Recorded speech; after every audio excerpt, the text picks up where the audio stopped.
I like the cool brown evenings.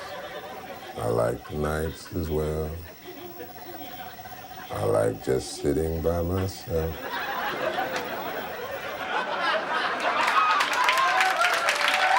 Nature and its glory will have to sing a different story. Snakes and snails and funny little things. Ouch! Jesus.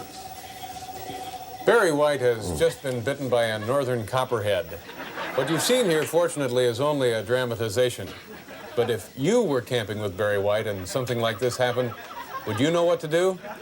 The first step in the treatment of a snake bite, of course, is applying a tourniquet just above the wound. We'll simulate this with this bit of gauze. Barry, can you hold on to that if you're not in too much pain? I don't want to die, David. All right, thank you, sir. Make sure it is above the wound. Next, make an incision also over the wound. Get yourself a sharp knife and sterilize it. This appears to be clean enough. I'll make that incision right about in there for the sake of the argument. Now, next, suction the venom out of the wound.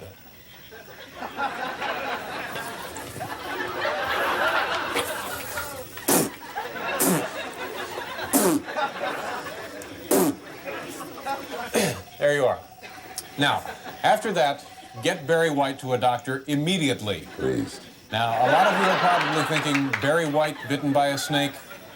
That only happens when the other guy goes camping with Barry White, but what if that other guy turns out to be you?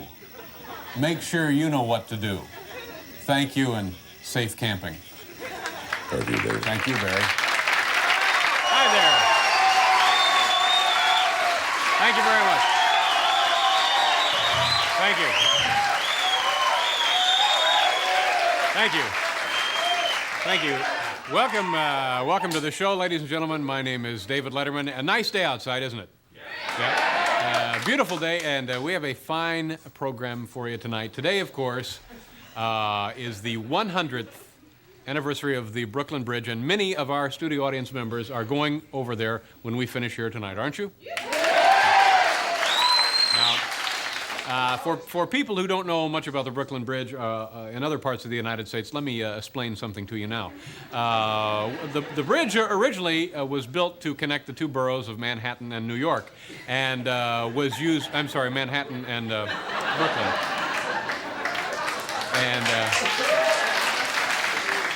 yeah, I'm a native.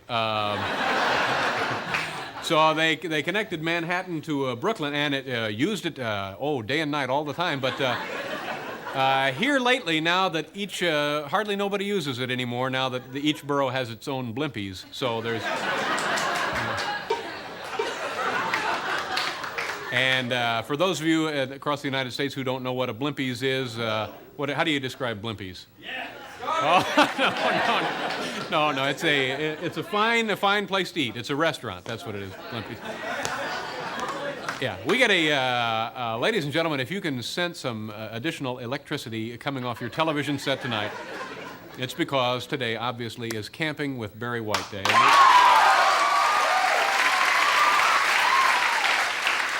And I got to tell you, Barry is here and in great spirits and has never been in better camping form tonight.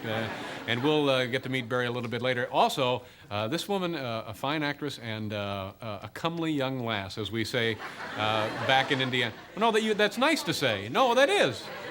Yeah, you can say that, and I'm sure she's happy to have heard it. Maybe not for me, but happy to have heard it. It's the truth. A beautiful woman, Jacqueline Bissett, is here tonight.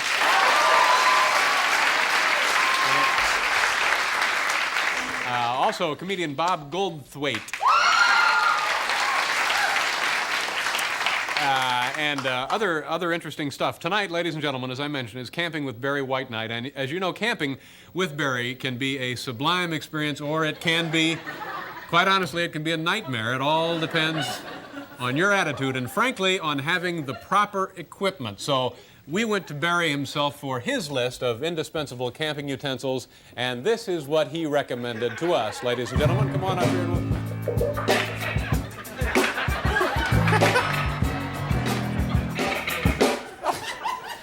Thank you very much. You know,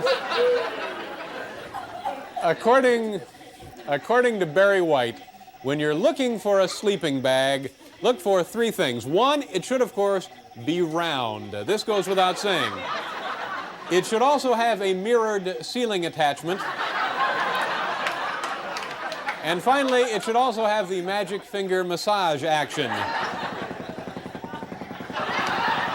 Not surprisingly, the official Barry White model passes all three tests. That's the sleeping bag. Now, when Barry White lounges around the campsite, he does it like he does everything else, in style, but of course with a respect for the environment. Now, these satin lounging pajamas in dappled shades of camouflage blend in beautifully with the surrounding underbrush.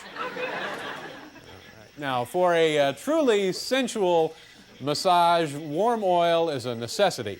But in some campsites, firewood can be scarce, and that's why Barry has developed this solar massage oil warmer right here. A few minutes of sunlight will bring you hours of sensuous bliss after dark.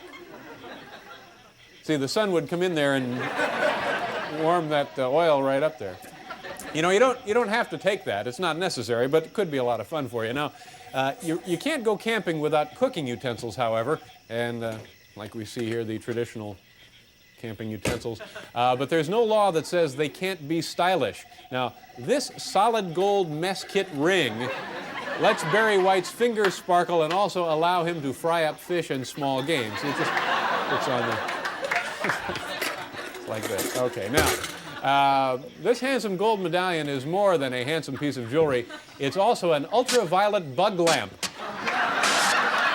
It zaps mosquitoes with 600 volts of electricity. You'll look like a million, and your campsite's free of flying insects. It's a lovely piece right there. Now, whether Barry is singing on a concert stage or camping in a remote wilderness, he likes to create a special atmosphere. And that's why this custom-designed mood flashlight softly bathes even the darkest forests in the rich colors of love. Rich colors of love. It's the mood flashlight. You know, walkie-talkies can also be a lifesaver in an emergency, but their sound quality is often tinny and shrill. With almost no bass response, they might not transmit Barry's call for help. That's why this design has a powerful 5-inch woofer 5-inch woofer attached to it. Let's see how this works. Let me try. Hello, Barry, do you read me? David, my leg. I think it's broken. Okay, don't worry, Barry. Help is on the way. Well, there's the 5-inch woofer. We have I keep saying this, but we have a grand show for you tonight. Barry White himself will be here in person right after this word, folks. Paul. Thank you very much, ladies and gentlemen. We're going to meet the man whose day we're having an honor of, or words to that effect. He is one of the creators of the most distinctive sounds in all of music today. Of course, he is also one of America's best-known campers. Ladies and gentlemen, please welcome Barry White. Barry,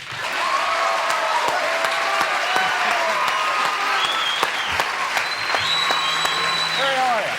Nice to see you. Thank you, sir. Thank you very much for being here and helping us out with Camping Day with Barry White. Let me ask you, do you ever go camping under any circumstances? Oh, yeah. Of course, we try to watch for the snake bites. Yeah, you got to be careful there.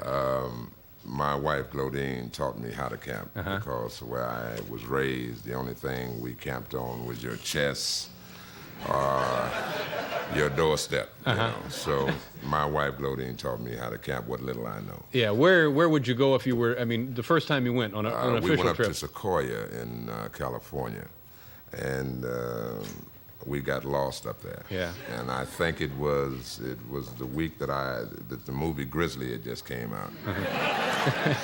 And we were out camping and we got lost. I was with 5 other people who told me they knew how to camp. And I had bought $1,100 worth of stuff. Naturally, I got too much stuff, you know. This was complete fishing gear, camping gear? Everything, David. Everything but a compass. Everything but water. Everything but a flashlight. Because when it started getting dark, that's when I noticed everybody was lost. Yeah, yeah. So it was every man for himself, and naturally I threw away everything I had on my body and just went up a hill. And now you guys were hiking into deep wilderness. Yeah. And then you bolted, huh? Yeah, I had to go, David. So how is it that you're alive today to tell us this story? What happened? Naturally, self helps self. And I got to the top of the mountain, and there was a highway, and I just laid out in the middle of the road. Well, that's a little known survival tip, I guess. You just throw yourself on the highway. Now, did somebody finally stop and say? Yes, and I told Bill Seppi, who is very close to my family, offer him anything, just get us some help. Get me back to the campsite, and we were there 8 days, and I never left the campsite again. Yeah. Aside from that, though, was it pleasant for you at all? It was beautiful. Yeah. It's camping to me is the way one can get away from the hustle and bustling crowd of the city to deal with oneself. I love nature. I love everything that deals with our environment of nature. Yeah. Let me talk to you for a second about your music. Now, you're involved with gospel music now, right? Yes, I have been chosen as one of the artists to go to the Holy Land this August 13th through 21st. We'll be in Jerusalem with the first annual gospel festival. Reverend James Cleveland, who I've admired and idolized all my life, Andre Crouch, who is the most new upcoming gospel composer, singer of today, and Miss Shirley Caesar, who is known as the Queen of Gospel. And we will all be in Jerusalem on the 21st in concert. Yeah. So I'm looking forward to that. That's terrific. But what I wanted to ask you about this was, you're also known for music that's very, you know what I mean? Very sensual, I guess, sensuous. That's a nice word, David. Yeah. That's nice. Yeah. Is that a conflict with somebody who's now involved with Barry gospel music? White's music has always dealt with love. People take music and they deal with it in the form in which they wish. That's everybody's right. My music has always been directed to two people, one-on-one. I've never invited no one into my bedroom with me and Glodine when we're making love. I never said on a record, I never told no one to invite other friends over and everybody get in the living room and have a good time. Yeah. I never said that. Never. Okay, you're going to sing for us, of course, tonight, and we're going to do that and some other stuff after we pause for this commercial, folks. You guys sound terrific. Welcome back to Camping with Barry Whiteknight, and Barry will be back a little later in the show. Let me tell you about tomorrow is International Day here. This is an interesting concept. Let me explain this. Vlasta, I hope I'm pronouncing that correctly, will be here. Now, Vlasta is described as the international polka queen. That'll be one guess. All right, now, number two, we will have the Oak Ridge Boys of Czechoslovakia. They are known as Boy Torian. Also tomorrow night we will have the Steve Martin of Peru. Mel Cochita, that's right. Mel will be here. And Yuko Jogasaki, forgive me about the name, Yuko Jogasaki, who is the Jane Pauley of Japan. That's International Day tomorrow on our program.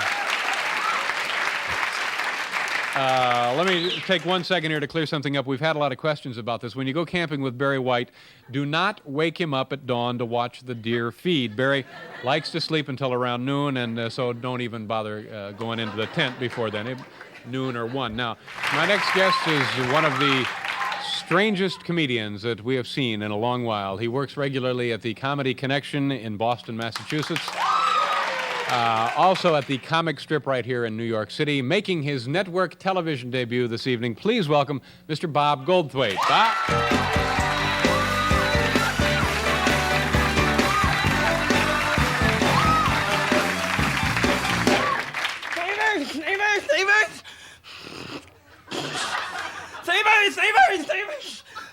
Thank you very much. It feels real good. Thank you very much.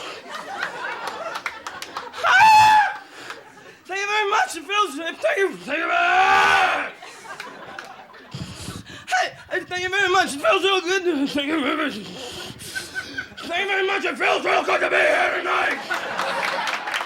Thank you very much. I saw that. Hey, Ronald Reagan is so old. This is a joke.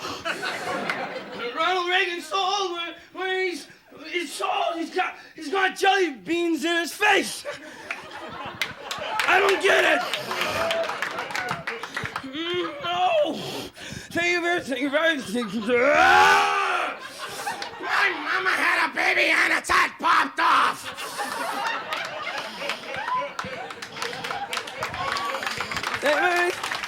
No.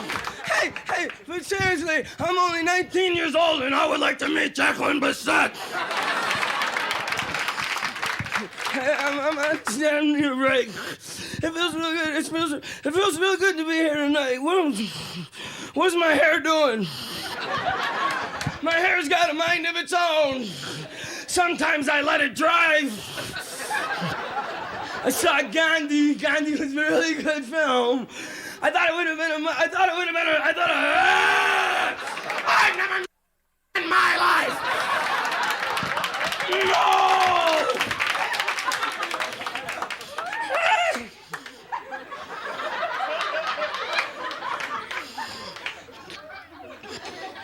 I want him to think that the vertical hole's messed up.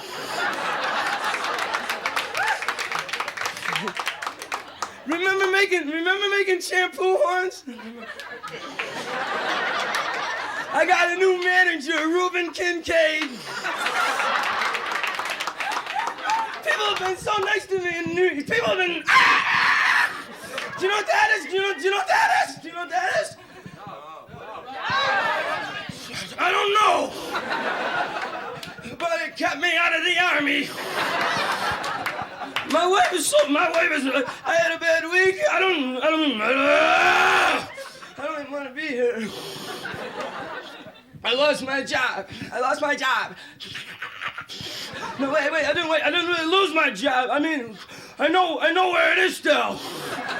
Just when I go there, there's this new guy doing it. This is kind of a funny story. Because I was cashing a check the other night. And they gave me more money than I wanted. People in New York have been so friendly because people I don't even know. I've just been walking down the street here in New York and people have been so friendly. Because I had a bad day and I was very depressed. And this man I didn't even know came up to me and he said, "Hey, buddy, you got a problem?" And he made me feel good because he was concerned about my day. My father's rolling over in the grave. That's because he wasn't quite dead when we buried him. Hey, look, MTV, and I ran so far away.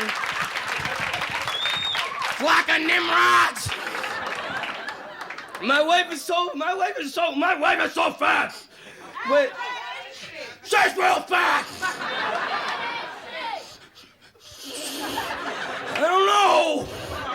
I don't got a joke for everything.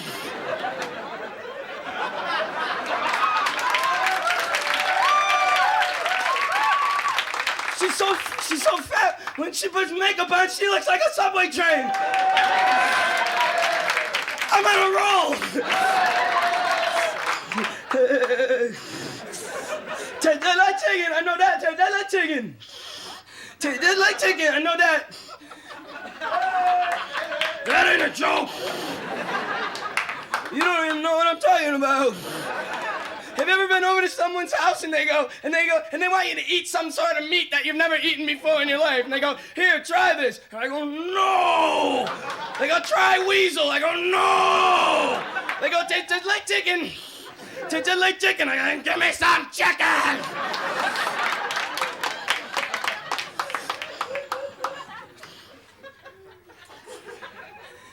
Hey, look, I'm the Pope. Don't make babies. Big holiday went by, Groundhog's Day. Let's give chipmunks their own holiday. Why not Weasel Day? I'm looking for roommates. If I didn't make you laugh, I hope at least you talk about me at work tomorrow. Good night.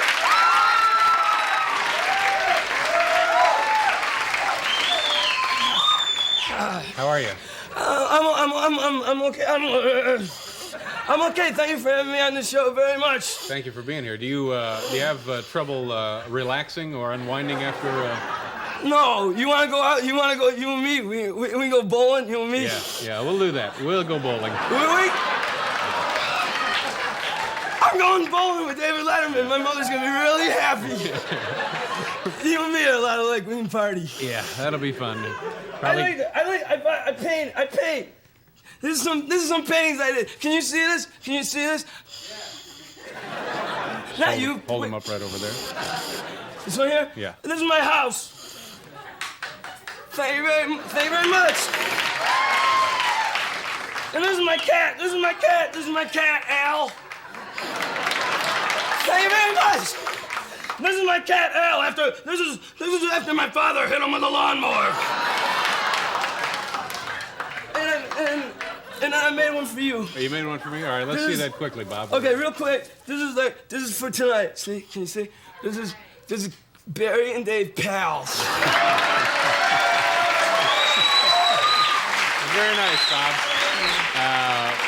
We'll be right back with Barry White.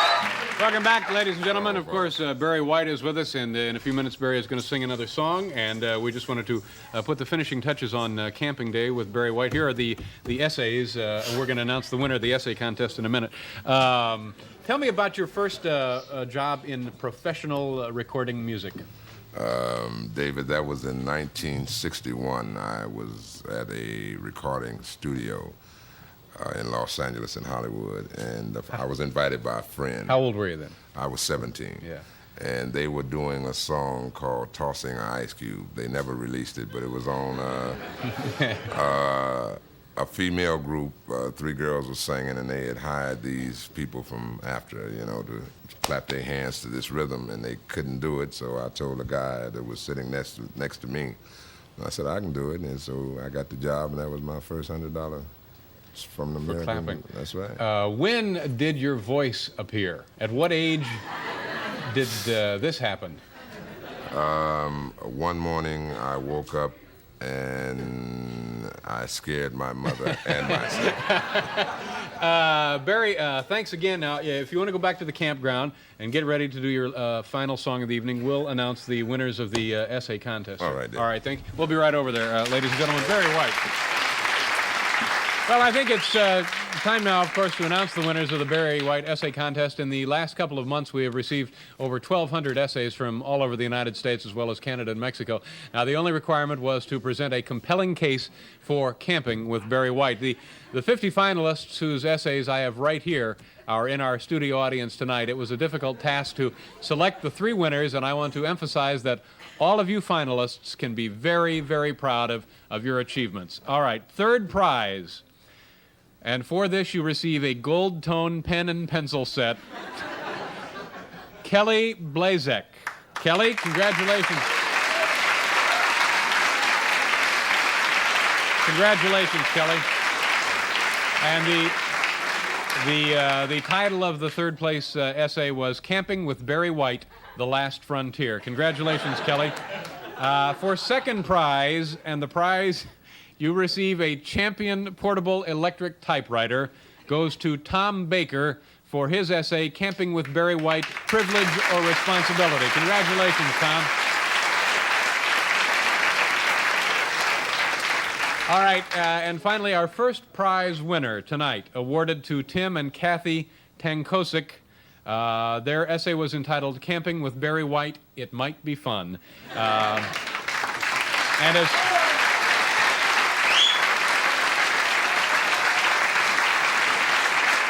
Now, hi, congratulations. Tim, nice to see you. Kathy, nice to see you. And your prize, of course, you get to spend 3 days and 3 nights learning camping skills from Mr. Barry White. Congratulations. And thanks to everybody who entered the essay contest. Thank you, folks. We're nearly out of time here on Camping with Barry White Day. I'd like to thank, of course, Bob Goldthwait, Jacqueline Bissett, and our special guest tonight, Mr. Barry White. Tomorrow night is International Day, folks. We'll see you then.